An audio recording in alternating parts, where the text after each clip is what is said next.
വിശുദ്ധ കുരിശിൻ്റെ പുകഴ്ചയുടെ തിരുനാൾ. സെപ്റ്റംബർ 14 വിശുദ്ധ കുരിശിൻ്റെ പുകഴ്ചയുടെ തിരുനാൾ തിരുസഭ ആചരിക്കുകയാണ്. റോമാ സാമ്രാജ്യത്തിൻ്റെ ചക്രവർത്തിയായിരുന്ന കോൺസ്റ്റന്റൈൻ AD 312 ക്രിസ്തുമതം സ്വീകരിക്കുന്നത്. അതുവരെ സാമ്രാജ്യത്തിലെ ക്രൈസ്തവർക്ക് കൊടിയ മർദ്ദനം അനുഭവിക്കേണ്ടി വന്നിരുന്നു. കോൺസ്റ്റന്റൈൻ ചക്രവർത്തി കരുത്തനായ മാക്സേൻസ്യൂസ് രാജാവിൻ്റെ ആക്രമണത്തിൽ ഭയന്ന് സത്യദൈവത്തോട് സഹായം അപേക്ഷിച്ചു. ക്രിസ്ത്യാനി അല്ലാതിരുന്നിട്ടും രാത്രിയിൽ ചക്രവർത്തിക്ക് ഒരു കാഴ്ചയുണ്ടായി. ആകാശത്തിൽ കുരിശാകൃതിയിൽ പ്രകാശവും കുരിശിനെ വലയം ചെയ്യുന്ന വൃത്താകൃതിയിലുള്ള ഒരു ആലേഖനവും. ഈ അടയാളത്തിൽ നീ വിജയം വരിക്കുമെന്നായിരുന്നു എഴുതിയിരുന്നത്. ഈ അടയാളം പതാകയിൽ ചേർത്ത് യുദ്ധം ചെയ്ത് വിജയിച്ചു. ഉടനെ മതപീഡനം അവസാനിപ്പിക്കുകയും ക്രിസ്ത്യാനികൾക്ക് സ്വാതന്ത്ര്യം ലഭിക്കുകയും ചെയ്തു. ഇതിനെയാണ് മിലാൻ വിളംബരം എന്ന് പറയുന്നത്. AD 313 മിലാൻ വിളംബരത്തിലൂടെ ക്രിസ്തുമതം സാമ്രാജ്യത്തിൻ്റെ ഔദ്യോഗിക മതമായി പ്രഖ്യാപിക്കപ്പെട്ടു. ചക്രവർത്തിയോടൊപ്പം തന്നെ ക്രിസ്തുമതം സ്വീകരിച്ച അദ്ദേഹത്തിൻ്റെ അമ്മയായ ഹെലന രാജ്ഞിയുടെ അതിയായ അഭിലാഷമായിരുന്നു ക്രിസ്തുവിൻ്റെ കുരിശ് കണ്ടെടുക്കണമെന്നുള്ളത്. യേശുവിൻ്റെ കാൽവരിയും കല്ലറയും ഉൾപ്പെടുന്ന സ്ഥലത്ത് കോൺസ്റ്റന്റൈൻ ചക്രവർത്തി ഒരു ദേവാലയം നിർമ്മിക്കുകയും ഈ ദേവാലയം യേശുവിൻ്റെ തിരുക്കല്ലറയുടെ പള്ളി എന്ന് അറിയപ്പെടുകയും ചെയ്യുന്നു. AD 614 പേർഷ്യൻ രാജാവായ കോസ്റോസ് രണ്ടാമൻ വിശുദ്ധ നഗരം ആക്രമിക്കുകയും വിശുദ്ധ കുരിശ് കൈയടക്കുകയും ചെയ്തു. പൗരസ്ത്യ ചക്രവർത്തിയായ ഹെരാക്ലിയോസ് പേർഷ്യൻ രാജാവിനെതിരെ യുദ്ധം ചെയ്യുകയും വിശുദ്ധ കുരിശ് തിരികെ ജെറുസലേമിൽ പ്രതിഷ്ഠിക്കുകയും ചെയ്തു. യേശുവിനോടൊപ്പം 2 കള്ളന്മാരെയും കുരിശിൽ തറച്ചിരുന്നു.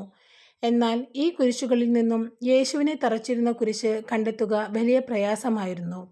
എന്നാൽ പരിശുദ്ധാത്മാവിൻ്റെ ഇടപെടൽ മൂലം ഹെലേന രാജ്ഞി അന്നത്തെ മെത്രാൻ്റെ അനുമതിയോടുകൂടി രോഗിയായ ഒരു സ്ത്രീയെ കൊണ്ട് ഈ കുരിശുകളിൽ മാറി മാറി തൊടിയിക്കുകയും യേശുവിനെ തറച്ച കുരിശിൽ തൊട്ടപ്പോൾ ഈ സ്ത്രീയുടെ രോഗം ഉടനെ മാറുകയും അങ്ങനെ യേശുവിൻ്റെ രക്തം പറ്റിയ വിശുദ്ധ കുരിശ് കണ്ടെത്തുകയും ചെയ്തു.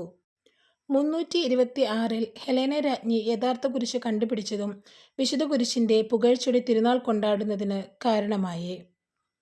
629 ജെറുസലേമിൽ കുരിശ് പ്രതിഷ്ഠിച്ചു. അന്നു മുതൽ കുരിശിൻ്റെ പുകഴ്ചയുടെ തിരുനാൾ തിരുസഭയിലാകമാനം കൊണ്ടാടാൻ തുടങ്ങി.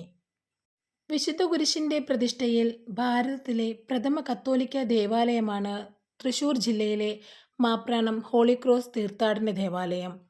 യേശുക്രിസ്തുവിൻ്റെ തിരുരക്തത്താൽ മുദ്രിതമായ മരക്കുരിശിൽ നിന്നുള്ള ഒരു ഭാഗം കുരിശിൻ്റെ രൂപത്തിൽ തിരുശേഷിപ്പായി സംപൂജ്യമായി പ്രതിഷ്ഠിച്ചിരിക്കുന്നു. ലോകത്തിലെ അപൂർവം ദേവാലയങ്ങളിൽ ഒന്നുമാണ് ഈ തീർത്ഥാടന കേന്ദ്രം. കത്തോലിക്ക തിരുസഭ ആഘോഷിക്കുന്ന 12 വലിയ തിരുനാളുകളിൽ രണ്ടാമത്തേതാണ് കുരിശിൻ്റെ പുകഴ്ചയുടെ തിരുനാൾ. അനന്തമായ നന്മകളുടെ ഉറവിടവും മനുഷ്യരക്ഷയുടെ അടയാളവും പിശാചിൻ്റെ കെണികളെ തകർക്കുവാനുമുള്ള ആയുധവുമാണ് വിശുദ്ധ കുരിശ്. കുരിശാണു രക്ഷ, കുരിശിലാണു രക്ഷ, കുരിശേ നമിച്ചിടുന്നു. അതെ, യേശുനാഥൻ നമുക്ക് സഹനങ്ങളുടെ കുരിശിലൂടെ രക്ഷ നേടിത്തന്നതുപോലെ മറ്റുള്ളവർ നമുക്ക് അനുദിനം വെച്ചു നീട്ടുന്ന കുരിശുകളെയും നമ്മുടെ സഹനങ്ങളെയും സ്വീകരിക്കുവാനും യേശുവിൻ്റെ കുരിശിനോട് ചേർത്ത് സഹിച്ചുകൊണ്ട് രക്ഷ കൈവരിക്കുവാൻ വേണ്ടി കൃപയ്ക്കായി നമുക്ക് നാഥനോട് പ്രാർത്ഥിക്കാം. എല്ലാവർക്കും വിശുദ്ധ കുരിശിൻ്റെ പുകഴ്ചയുടെ തിരുനാൾ മംഗളങ്ങൾ. വീഡിയോ ഇഷ്ടമായാൽ ചാനൽ സബ്സ്ക്രൈബ് ചെയ്യുക, ഷെയർ ചെയ്യുക, കമൻറ്റ് ചെയ്യുക. നന്ദി.